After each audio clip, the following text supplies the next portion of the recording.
எதை செய்ய வேண்டும், எதை செய்யக்கூடாது, ஒரு மனிதன் உடல் நலத்துடன் வாழ வேண்டும், ஆரோக்கியம் உள்ளவனாக இருக்க வேண்டும், அறிவுள்ளவனாக இருக்க வேண்டும், உழைத்து சம்பாதிக்க வேண்டும், உரிய பங்கை உரியவர்களுக்கு கொடுக்க வேண்டும், பஞ்சம் பசி பட்டினி என்ற நிலையை இல்லாமல் செய்ய வேண்டும் என்ற கண்ணதாசன் ஒரு பாடல் எழுதினார்.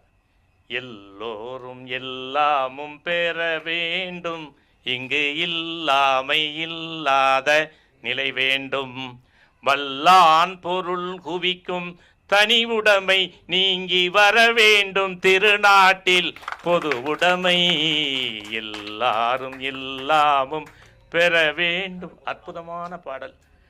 அதற்கு அடையாளமாக வாழ்ந்து காட்டியவர் என் தலைவன் எம்ஜிஆர் என்று சொல்லி வாய்ப்புக்கு நன்றி சொல்லி விடைபெறுகிறேன். வணக்கம்.